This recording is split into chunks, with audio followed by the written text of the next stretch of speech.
Historia de Jabobo, tomo 3, volumen 1, Libro de los Reyes de Media y Persia.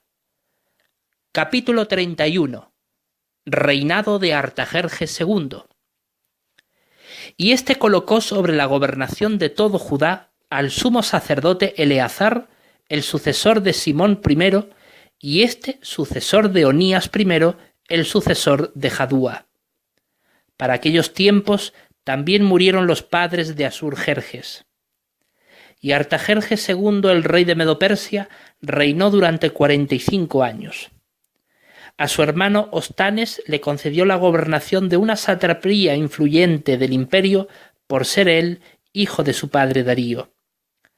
Al principio de su reinado se dedicó a reconstruir la Sala de las Columnas del Palacio Real de Susa y bendijo su edificación en base a la protección que le rogaban los sacerdotes persas a Ahura Mazda que le concediera. A los pocos años después de esto, Egipto nuevamente se sublevó contra el trono medo-persa.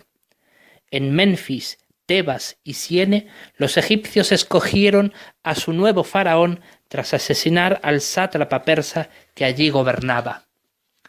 Con la espada, la flecha y el arco mataron a todos los soldados medo-persas y funcionarios reales que Artajerjes II colocó.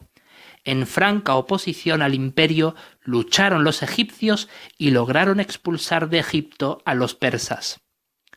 Claro está, las revueltas populares y alzamientos y amotinamientos por parte de los egipcios tomaron varios años, hasta que al fin todo el país se envolvió en la insurrección y consiguieron vencer a los medo-persas a pesar de que el rey mandaba refuerzos militares a sus soldados allí en Egipto. Artajerjes II, enfurecido y rabioso, deseó exterminar a los egipcios porque en verdad era una de las satrapías meridionales más problemáticas del imperio. Pero no pudo llevar a cabo su plan de mandar hasta allí a sus enormes ejércitos por causa de la rebelión griega. En Grecia, desde la paz de Calias en los días de Artajerjes I Lonquimano, rey de Medo-Persia, Atenas consiguió el liderazgo de todas las demás ciudades-estado griegas gracias a su gran flota naval. Su época de esplendor duró unos 25 años, desde el año 19 hasta el año 44 de la gobernación real de Artajerjes I.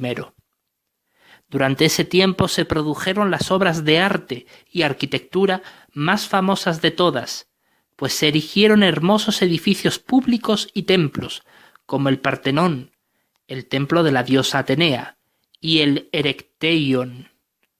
El Partenón estaba adornado con una estatua de Atenea hecha de oro y marfil que medía algo más de 9 metros.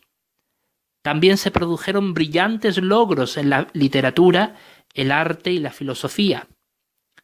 Atenas llegó a ser la capital de un pequeño imperio que controlaba la mayor parte de la costa egea y extendía su comercio e influencia desde Italia y Sicilia al occidente hasta Chipre y Siria al oriente. Hasta llegó a encabezar la Liga de Delfos, formada por una coalición de varias ciudades griegas y diversas islas bajo su mando. En contraste, la Liga del Peloponeso, encabezada por Esparta, iba cobrando auge hasta que chocaron los intereses entre ambas coaliciones enfrentadas entre sí y estalló la guerra del Peloponeso al fin del período de esplendor indicado. Aquella guerra duró 27 años, es decir, hasta el primer año de la gobernación real de Artajerjes II, cuando los espartanos derrotaron definitivamente a los atenienses. Solo a Atenas no la redujeron a ruinas por su importante influencia cultural en toda Grecia, Chipre, Creta e Italia, así como todas las demás islas. El rígido régimen de Esparta duró aproximadamente 33 años, al término de los cuales los ambiciosos espartanos violaron el pacto establecido en la paz de Calias con los medo-persas al invadir algunos territorios de Asia Menor que eran de Medo-Persia. Ante tal ofensiva, Artajerjes II el rey mandó a sus poderosos ejércitos para castigar a Esparta y a todos sus aliados rebeldes. Causaron tal mortandad y ruina que los griegos no pudieron evitar que Egipto llegara a dominarlos tras la retirada de los persas. Esto provocó que Grecia se hundiese en un período de decadencia política y militar. Desde entonces y en adelante, los griegos no consintieron nunca más en ceder a cualquier pretensión o colaboración con el imperio medo-persa. Se decidieron como nunca antes a volverse en lucha contra ellos como sus principales enemigos. Y tras la muerte de Eleazar, el sumo sacerdote de Israel, ocupó su lugar Manasés, quien fue con creces el sumo sacerdote más corrupto de toda la historia de Israel hasta aquel tiempo, pues propició la creación del Sanedrín, el tribunal supremo judío que tenía como objeto dominar y gobernar a todo Israel desde Jerusalén como la sede principal y capital de la nación, y lo componían el sumo sacerdote mismo junto a otros 70 sacerdotes principales, prominentes en su posición económica y social sobre todo el pueblo. El Sanedrín estaba dispuesto como si fuera la mitad de una era, semicircular, de modo que podían verse el uno al otro. 2 escribas judiciales se colocaban delante de los jueces, uno a la derecha y otro a la izquierda, y pasaban a escrito tanto las alegaciones en favor de la defensa como en favor del fiscal. Por otro lado, fomentó el desprecio al nombre divino Jehová, al divulgar falsamente que ese nombre tan sagrado no debía pronunciarse en vano y por eso era mejor evitar decirlo. También consintió abiertamente el ofrecer animales enfermos sobre el altar del santuario, y el que los sacerdotes descuidaran la enseñanza de la ley de Dios al pueblo y se tolerara el divorcio sin la base necesaria de adulterio. Entumecieron la ley, el derecho y la justicia.